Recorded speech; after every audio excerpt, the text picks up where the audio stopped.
നോറയെ വെള്ളം കുടിപ്പിച്ചു ജിൻഡോ. എന്താ വെച്ചാൽ നമ്മൾ കുറച്ച് മുമ്പ് ഇപ്പം ഒരു വീഡിയോ പറഞ്ഞിട്ടുണ്ടായിരുന്നു. ജിൻഡോക്ക് നോറക്ക് ഒരു പണിഷ്മെൻറ്റ് കൊടുത്തിട്ടുണ്ട്. പണിഷ്മെൻ്റ് ആണ് ടാസ്ക് ആണെന്ന് കറക്റ്റ് അറിയില്ല.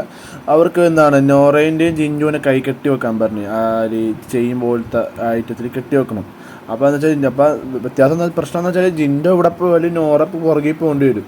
നോറ പോയാലും ജിൻഡോ പോകണം. അപ്പോൾ ജിൻഡോ നോറക്ക് അറിഞ്ഞുകൊണ്ടൊരു പണി കൊടുക്കുകയാണ്, ഒരു കണ്ടൻറ് ഉണ്ടാക്കുകയാണ്. ബിഗ് ബോസിന് കണ്ടൻറ് ഇല്ലാത്തതുകൊണ്ട് മെയിനായിട്ട് ഉണ്ടാക്കുന്നത് ഈ ജിൻഡോനെ വെച്ചാണല്ലോ. അപ്പോൾ ജിൻഡോ ഒക്കെ ഒരു ടാസ്ക് കൊടുത്തു. അതനുസരിച്ച് ജിൻഡോ വേറെ കണ്ടൻറ് ഉണ്ടാക്കാൻ വേണ്ടി വേറെ പണി ഒപ്പിക്കുന്നു. ജിൻഡോ വെയിലത്ത് പോയി പുഷപ്പ് അടിക്കുന്നു, പിന്നെ അങ്ങോട്ട് കയറി നടക്കുന്നു, കറങ്ങുന്നു, ഓടുന്നു. നോറക്കൊക്കെ അത് ബുദ്ധിമുട്ടായിരിക്കുമല്ലോ ഇങ്ങനെ കറങ്ങി കളിക്കുമ്പോൾ. നേരത്തെ ജിൻഡോ കൈ വലിച്ചെന്ന് പറഞ്ഞ് നോറൊക്കെ പ്രശ്നം ഉണ്ടാക്കേണ്ടത്. അപ്പോൾ അതിനൊരു ഡബിൾ ഡോസിന് പണി കൊടുക്കാൻ വേണ്ടിയിട്ടാണ് ജിൻഡോ ഇപ്പോൾ ചെയ്യുന്നത്. പുറത്തേക്ക് പോകുന്നു. പിന്നെ അവിടുത്തെ ആൾക്കാരൊക്കെ ജിൻഡോനെയൊക്കെ വിളിച്ച് കൊണ്ടുവരുന്നുണ്ട്. ഇവിടെ വാ എന്നൊക്കെ വിളിച്ച് കൊണ്ടുപോകുന്നുണ്ട്. അത് നോറൊക്കെ ഒരു ഇടങ്ങേറാവും. അപ്പം ഇനി എന്താവുമെന്ന് അറിയില്ല, ഇവർ രണ്ടുപേരും പ്രശ്നങ്ങളാകുമെന്ന് അറിയില്ല. പക്ഷെ നല്ലൊരു അടിപൊളിയായിട്ട് ഇതാ കൊടുത്തിങ്ങനെ രണ്ടുപേർക്കും കൂടിയിട്ട്. ഒന്നാമത് ജിൻഡോ തന്നെ കണ്ടന്റ് ഉണ്ടാക്കാൻ വേണ്ടി നോക്കി നടക്കുന്ന ഒരാളാണ് ജിൻഡോ. അതുകൊണ്ട് അയാൾക്ക് നല്ലൊരു ഫാൻ ബേസ് ക്രിയേറ്റ് ചെയ്യാൻ പറ്റിയിട്ടുണ്ട്.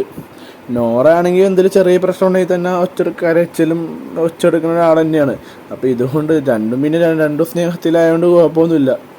ഇനി നമുക്ക് നോക്കാം ഇനി എന്താ സംഭവിക്കാൻ പോകണം, നമുക്ക് ലൈവായിട്ട് കാണാം. അപ്പോൾ സബ്സ്ക്രൈബ് ചെയ്ത് നോക്കുക. അപ്പോൾ വീഡിയോസ് അടുത്ത് വരുന്നതാണ്. ഇഷ്ടപ്പെട്ട് ലൈക്ക് ചെയ്യുക.